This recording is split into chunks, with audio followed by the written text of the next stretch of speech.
Hello, my name is Roman Gingiashvili, and welcome to this series of lectures on comprehensive chess endings. Chess endgames are very, very important part of the games.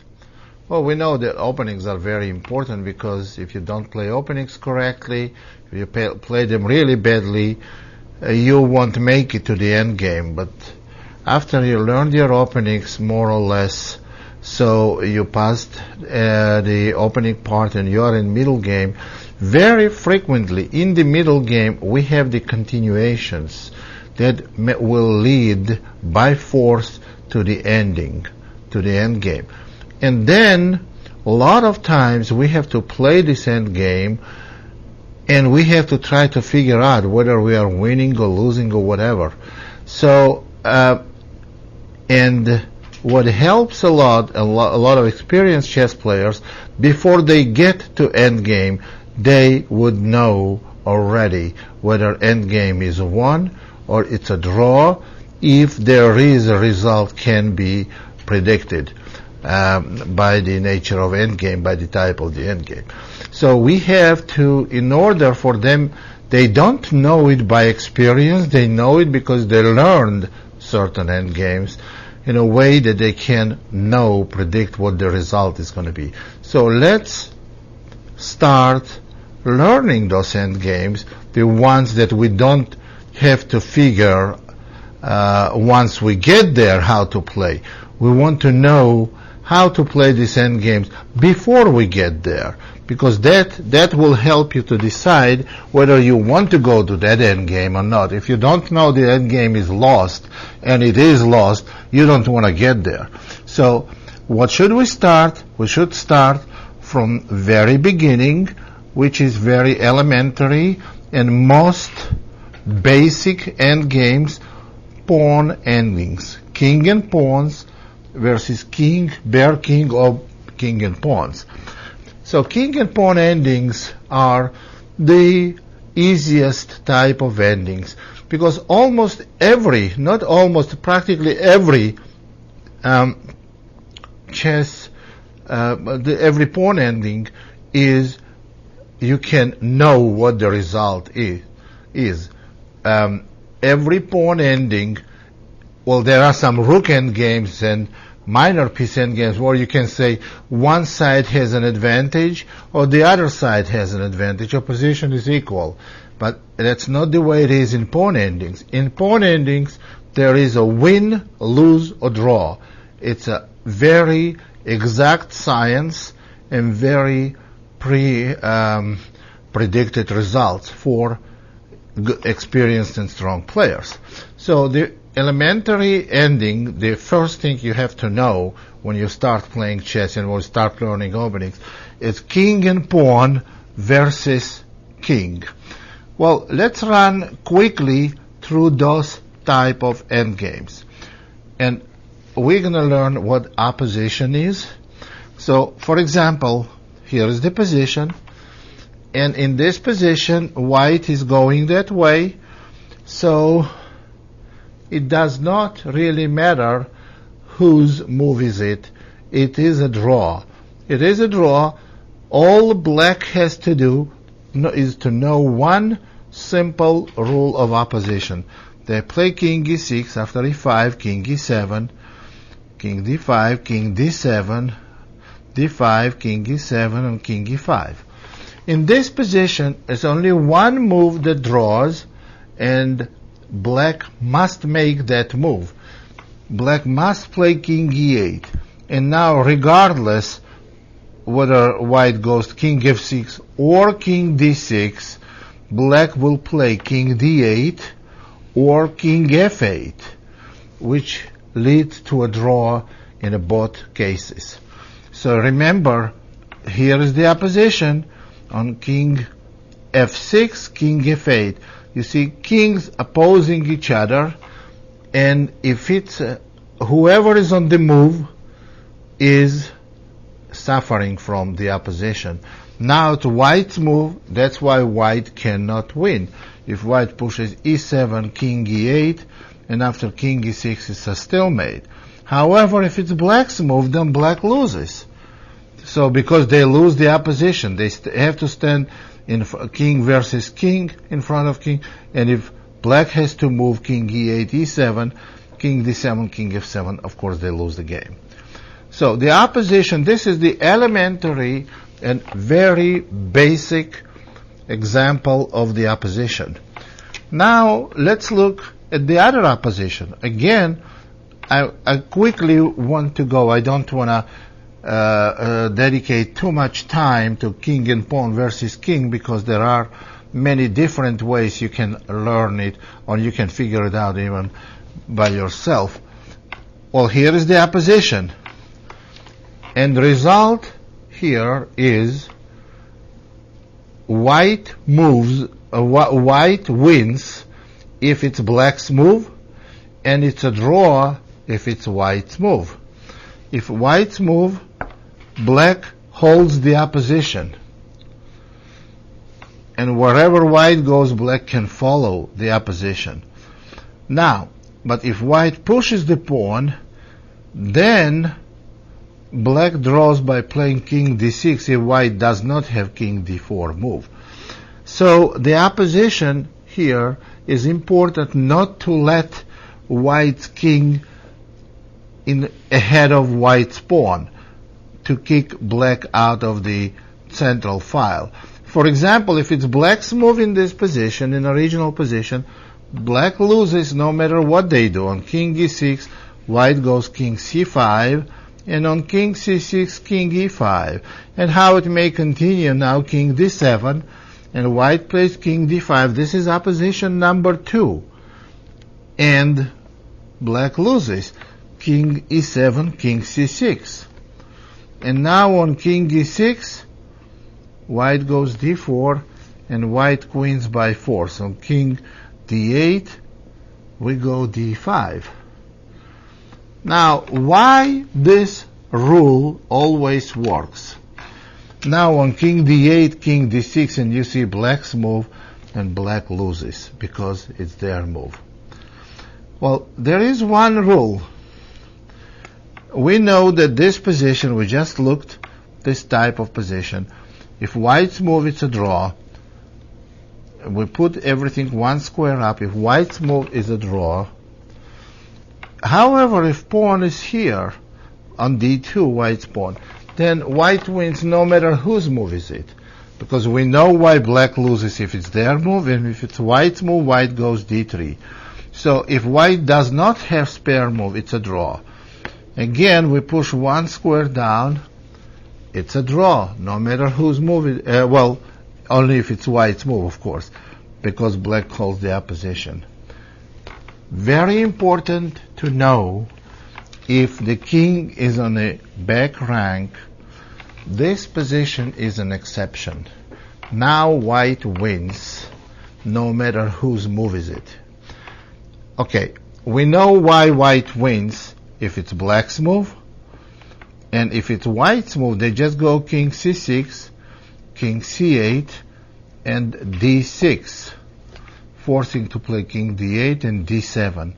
After king e7, king goes to c7, white wins easily. So opposition in those cases is important in a position where there are no other move but the king move. And when black's king is not on a very back rank. If black can achieve position where is white's move, it's a draw. If in this given position, black's move, black loses. This is very basic. Now this goes for any pawn. The rule applies to any pawn from B to G. With a rook pawn, of course, there are no rules. Black can just go to the corner, and there is no opposition can do anything. Black just goes king A8 and king B8. So there is any move they make in the corner of the board will lead to a draw. This is king and pawn versus king, bare king. It's very elementary, very simple, and every position you can create from there is either definite win or definite draw for one side, or loss, obviously. It's a definite, you can clearly predict result. There are some subtle type of positions, like, well, for example, king on g4 and king on pawn on g4, king e1, and king on c7. If it's a white's move. This is a little bit subtle position. We know if white just goes king e2, king d6, king f3, king e5, and king g3, king f6, and king h4, king g6, it's a draw. But however, white can win here if they go king f2, king d7, king g3, king e6, king h4, and after king f6, king h5. You see, here opposition is lost by black, because in order to stop white from going king h6, they have to go king g7, and then we reach the position after king g5, whereas the opposition, black is on the move, so they lose.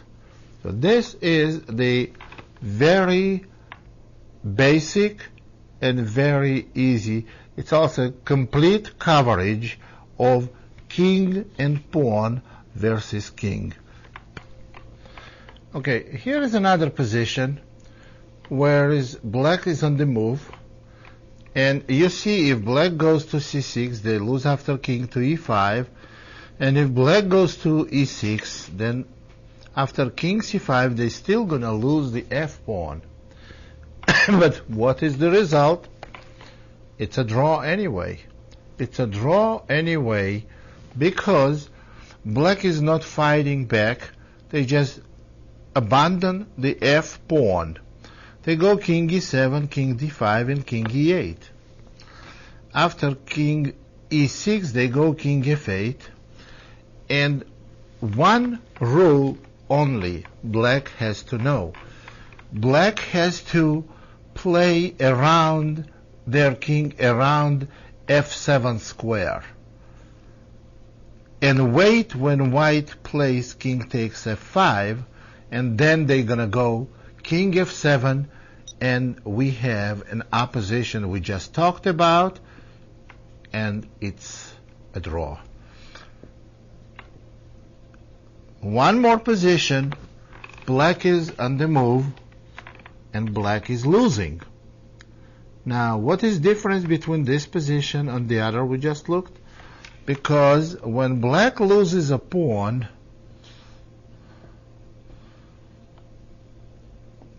and it's white's move in the opposition, but we said this is an exception. Opposition does not, rule of the opposition does not apply when black's king is on the back rank. Black is losing now, no matter whose move is it.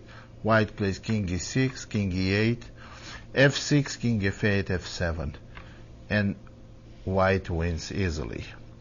Now this is this position with a pawn, black pawn on f6 is lost, and position, if we move it one square up, then it's a draw.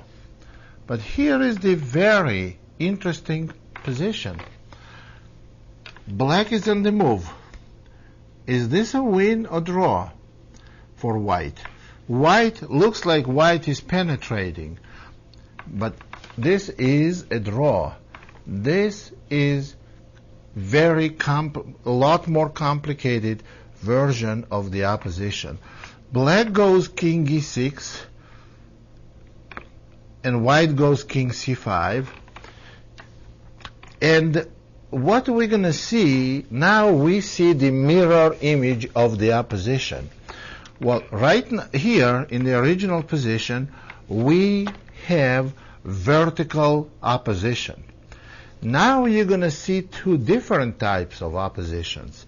After king e6, king c7, king c5, black goes king e7. You see the diagonal type of opposition. And white has to try to penetrate to g6. Unless they penetrate on g6, they will never going to win.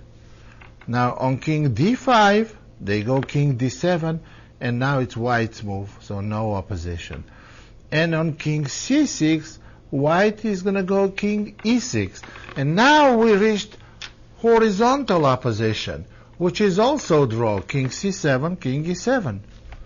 King c6, king e6. And on king c5, switch to the diagonal opposition. And on king d5, king d7.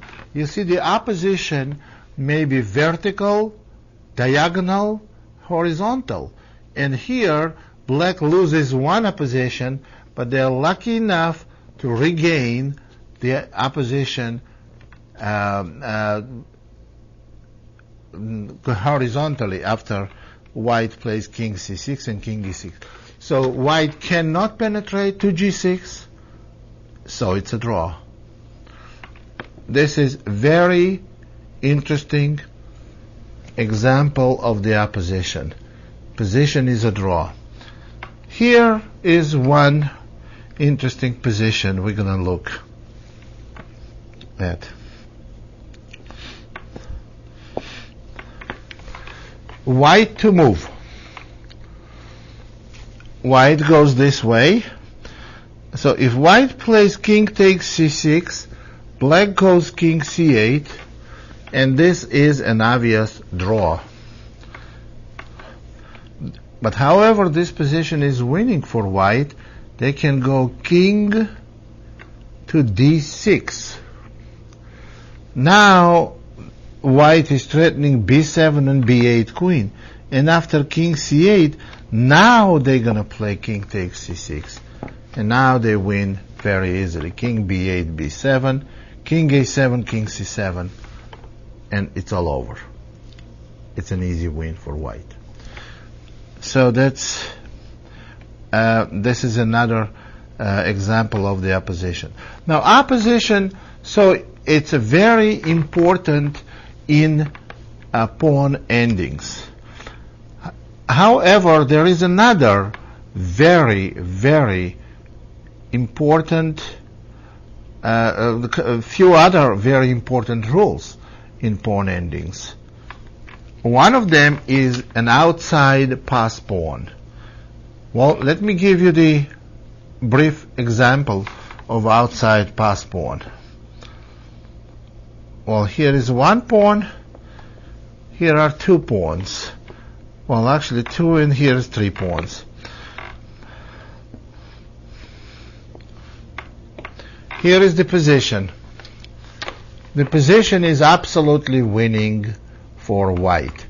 And as a rule, I don't know, maybe 90% of the pawn endings where one side has outside pass pawn, maybe over 90, I would say closer to like 95, 98 maybe, percent of the position where one side has an outside pass pawn, they are winning.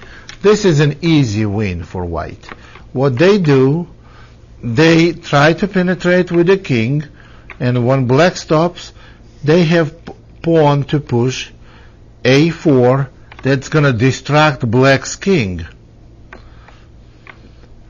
And after king e5, white is going to penetrate and clear whole king side. White is going to win every black's pawn, and they're going to make a queen. This is the outside pass pawn is a decoy pawn, which white is going to push to force opponent's king move to that side, and then your king will penetrate and clean up opponent's pawns. So this is very important rule on outside pass pawns that you know, and there are countless examples of the outside pass pawn. Let me show you something about outside pass pawn.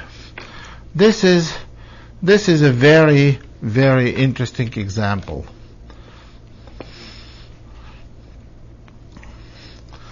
Well, here is white's position.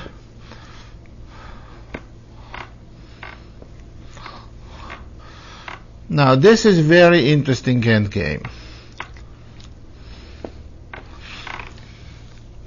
This is queen ending. You said what it has to do with the pawn ending. It has to do a lot with pawn ending. The reason is this. If you know the rule of outside pass pawn, that's why it's important. Once you get the position with outside pass pawn, it's going to be very easy to play it. But sometimes you may have to decide whether you want to go to that position, whether it's winning or not. Here, white won the game by playing queen to c6 check, black must take, white takes, and black takes.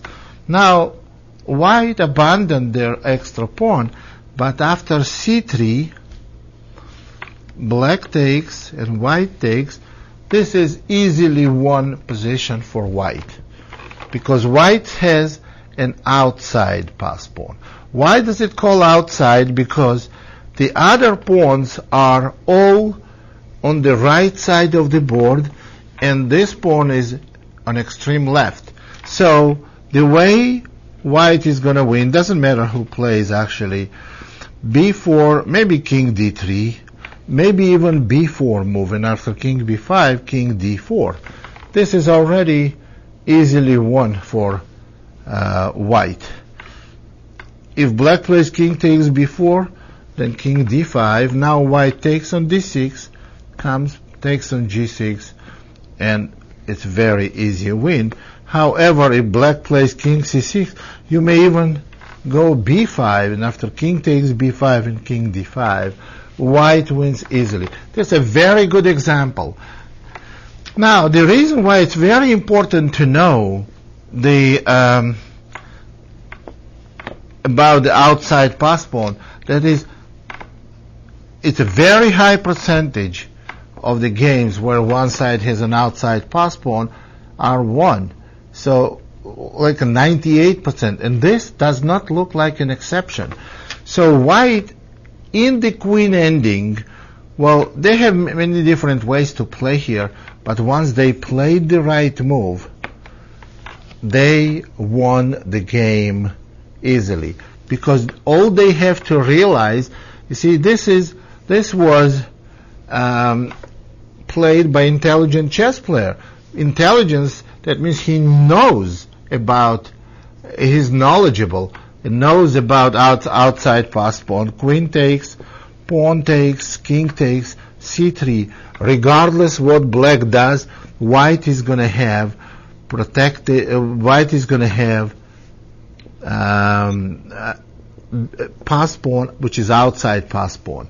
And now eventually white puts the king on d file and pushes this pawn until they deflect black's king, and then they will penetrate and clean up both pawns. White wins. So outside pass pawn, very important rule in pawn endings. Very important rule. Now, there is another rule that is extremely important in pawn endings. The rule called breakthrough. There are some positions in pawn endings where you don't have outside pass pawn, you don't have an extra pawn, sometimes you may be even down a pawn, and you may not have a good position, but you have breakthrough. Breakthrough means that one of your pawns runs away and makes a queen.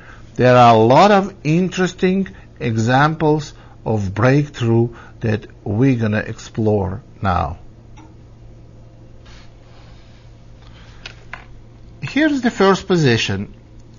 It's the elementary way of breaking through for white. See, this is a very controversial position.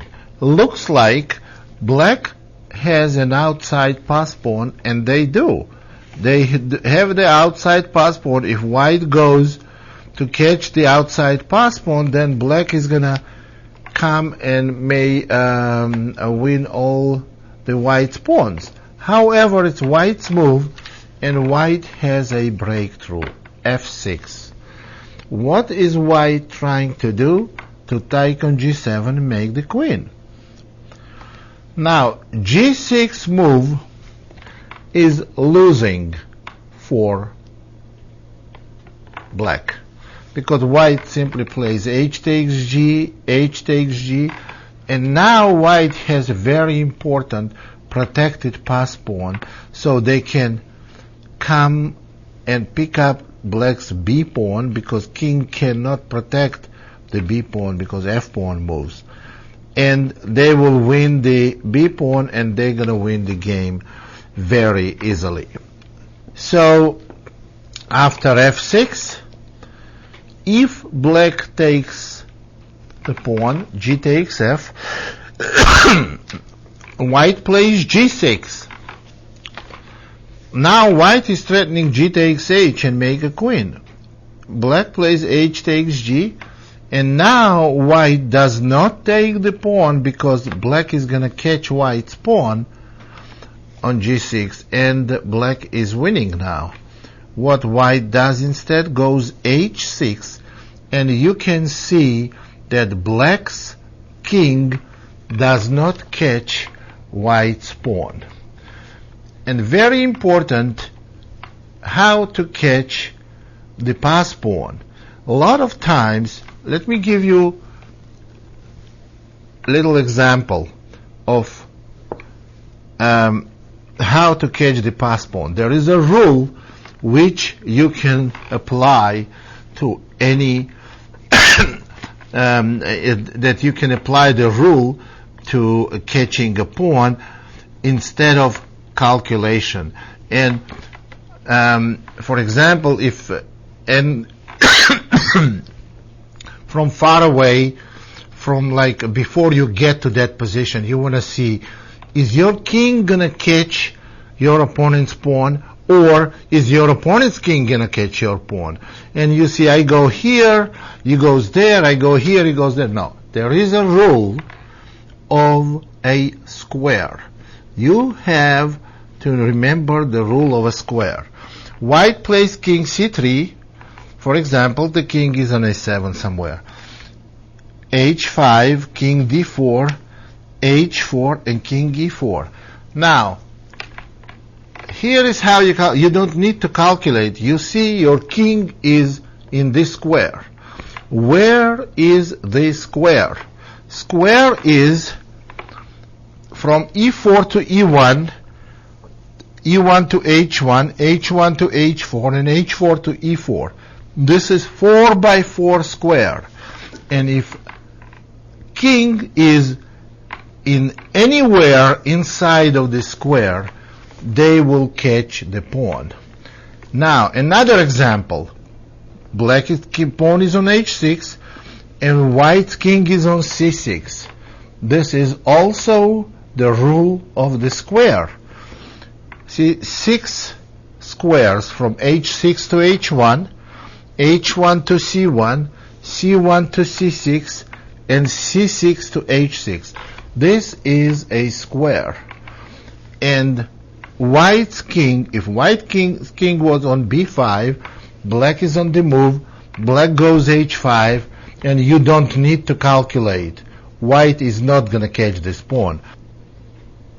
However, if king is on c6, you see that white's king is inside of the square, and there is the square, there is the square.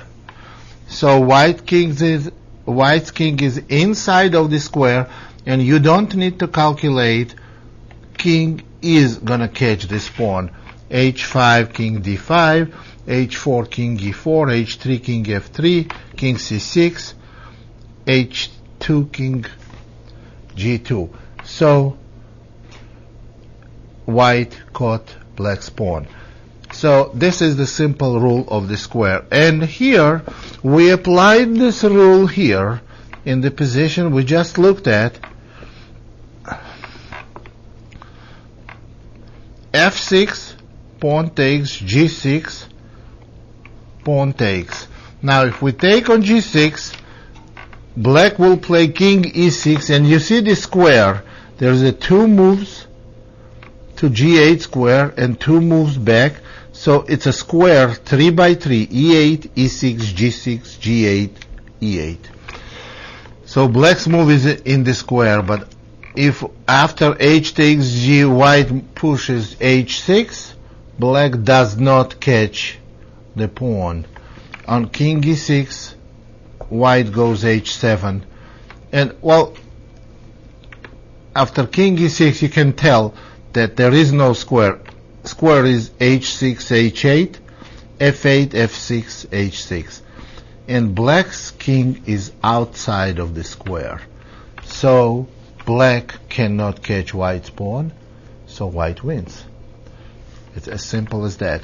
So this is the breakthrough.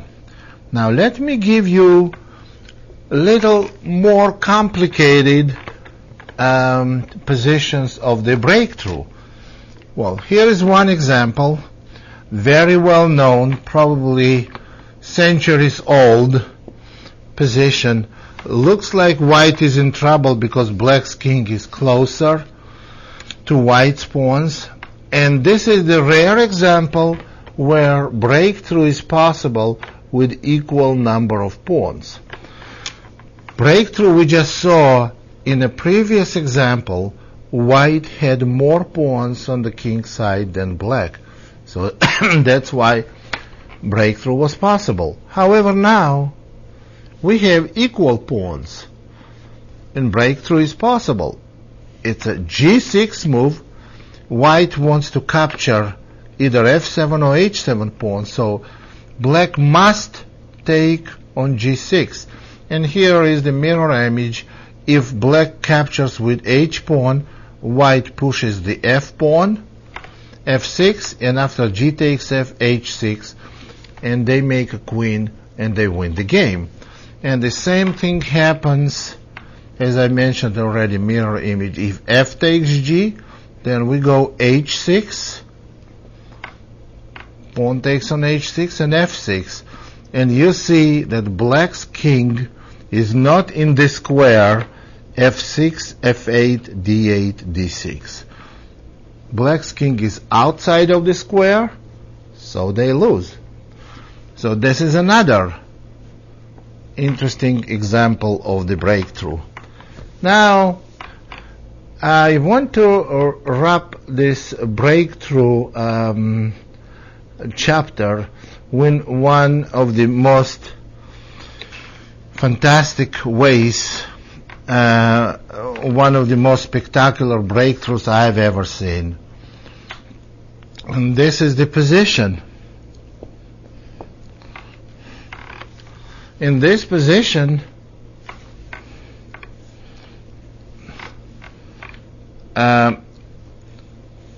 it's white's move.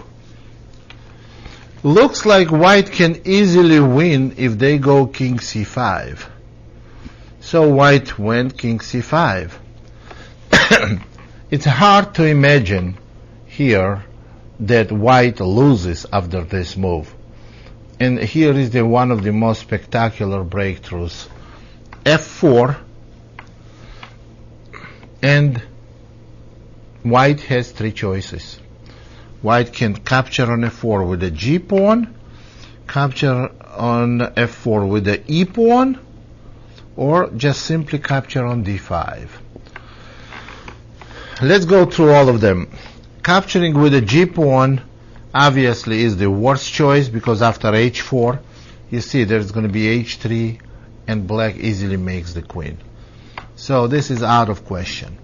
Now let's talk about e takes pawn. Now we see spectacular breakthrough, h4. Now black is threatening h3, so white must play g takes h. Now black goes g3, and if when white takes, black goes e3. Now it's very interesting that if king was on b4, white would have played king c3, and white is in the square. White catches the pawn. But after e3, in this position, white has a lot of extra pawns and totally lost position, because once black makes queens, they're going to clean them all up. So this is the second possibility. And the third possibility is king takes d5. And here, well, this is the a most spectacular way to break through. Black plays f3. White plays g takes f. And now, only way black can break through. Remember, e takes f loses because king e4, h4, g takes h, and after g3, king takes f3. Black loses. But the breakthrough works still, because after f4, king takes d5, f3. When white plays g takes f, here black plays h4. Obviously, they're trying to go h3, h2. White must take. Now black goes g3. Black sacrifices 4 pawns to queen 1. Now white must take on g3, and here e takes f. Finally, black queens, and they win the game. Now, what is the conclusion we can make? There are various different types of breakthroughs. So you have to remember that there is a possibility of breakthrough. Don't miss if you have one, and don't miss if your opponent has one, because you may get hurt.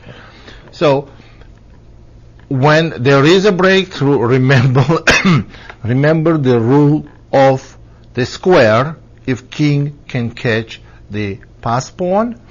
And also remember that breakthrough and square, these rules go together. The other rule is outside pass pawn has also to do something with the square. And obviously, very important rule in pawn endings, keep your king active and try to get outside pass pawn. Those are very helpful rules. This is like a basic coverage of some interesting pawn ending